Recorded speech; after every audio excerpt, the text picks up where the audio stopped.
देश के नाम पे सब्सक्राइब नहीं किया तो क्या किया दोस्तों, सब्सक्राइब करके जाना और वीडियो देखना आखिर तक।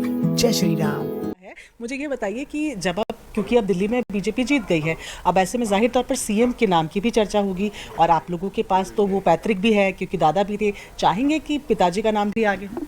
देखिए, जो पार्टी देंगे हम उससे ये तो पार्टी वाले बोल ही लेंगे। नहीं, पार्टी वाले नहीं हैं। इतने सालों से दादाजी के बिना भी आज प्रधानमंत्री जी ने, अमित शाह ने अपना आशीर्वाद एक फादर फिगर के रूप में पापा पे रखा है। नई दिल्ली से जीते हैं परवेश साहिब सिंह वर्मा। उनकी दोनों बेटियां सनिधि और प्रिशा इस वक्त हमारे साथ मौजूद हैं, बेहद मुस्कुराती हुई आज। मैं आपसे जानना चाहूँगी, आप लोग अब बड़े हो गए, इससे पहले भी आपके फादर ने एक विधानसभा चुनाव लड़ा था लेकिन वो बहुत पहले था। इस बार का चुनाव आपको पिछले जब वो सांसद के तौर पे लड़ते थे उससे कैसे अलग लगा? पहले सनिधि से पूछती हूँ। देखिए, पहले वो महरौली से भी विधायक का चुनाव लड़ चुके हैं, उसके भी मुझे थोड़े से चीज़ें याद हैं।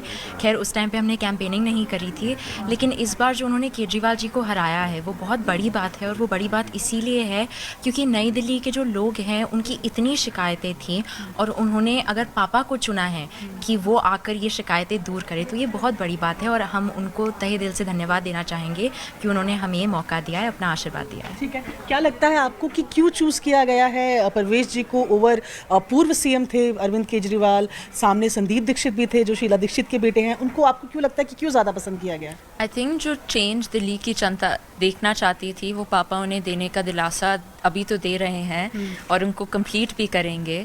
एंड जो चेंज दिल्ली की जनता चाहती थी और जो एक रिजिड पर्सन सीट पे बैठा हुआ था उसे निकालने की ज़रूरत थी, वो सब जानते थे पापा ही कर सकते हैं और पापा ने कर दिखाया। आप दोनों अभी कॉलेज में ही हैं, क्या आप लोगों ने भी एक्टिवली पार्टिसिपेट किया था इस बार की जो कैंपेनिंग थी? हमें जहाँ जहाँ बुला जाता था हम वहाँ वहाँ डोर टू डोर कैंपेनिंग करने जाते थे, लेकिन मम्मा और पापा ने जो कैंपेनिंग करी है, पापा एक तरफ कॉन्स्टिट्यूंसी संभाल रहे होते थे तो मम्मा दूसरी तरफ कॉन्स्टिट्यूंसी संभाल रही होती थी।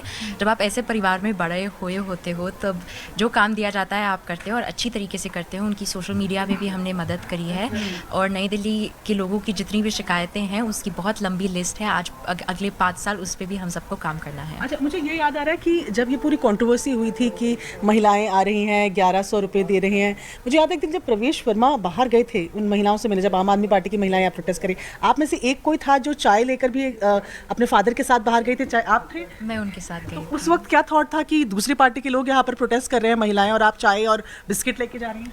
देखिए, हमें जो सिखाया गया है बचपन से ही, वो सिखाया गया है कि कोई भी जब घर में आता है तब उसको खाना चाय देना जो है धर्म होता है। और चाहे वो दूसरी पार्टी का हो नहीं हो, कह तो रहे थे कि वो हम आम आदमी की पार्टी के नहीं हैं, लेकिन वो भी हमारे परिवार जैसे हैं क्योंकि वो दिल्ली के लोग हैं। तो जो परिवार के लिए एक सेवा होती है उसके भाव से गए थे और उनकी दिक्कतें सुनने गए थे कि शायद हम वो भी दूर कर दें, लेकिन उन्हें हमसे बात करने में कोई वो नहीं था, इंटरेस्ट नहीं था। तो फिर हम वापस अंदर चले गए थे, लेकिन चाय उनको देकर गए थे। मुझे ये बताइए कि जब आप, क्योंकि अब दिल्ली में बीजेपी जीत गई है, अब ऐसे में जाहिर तौर पर सीएम के नाम की भी चर्चा होगी और आप लोगों के पास तो वो पैतृक भी है क्योंकि दादा भी थे, चाहेंगे कि पिताजी का नाम भी आगे हो? देखिए, जो पार्टी देंगे हम उससे ये तो पार्टी वाले बोल ही लेंगे। नहीं, पार्टी वाले नहीं हैं। इतने सालों से दादाजी के बिना भी आज प्रधानमंत्री जी ने, अमित शाह ने अपना आशीर्वाद एक फादर फिगर के रूप में पापा पे रखा है। उनको हमेशा सही मौका चुन कर दिया है, कहाँ कहाँ से लड़ना है उसकी सीख दी है, कैसे लड़ना है उसकी भी सीख दी है। तो आज जो वो चुनते हैं वो हम जो है एक परिवार से आया हुआ संदेश मानेंगे और उसी पे हम फॉलो थ्रू करेंगे, सारी रिस्पॉन्सिबिलिटीज़ पूरी करेंगे।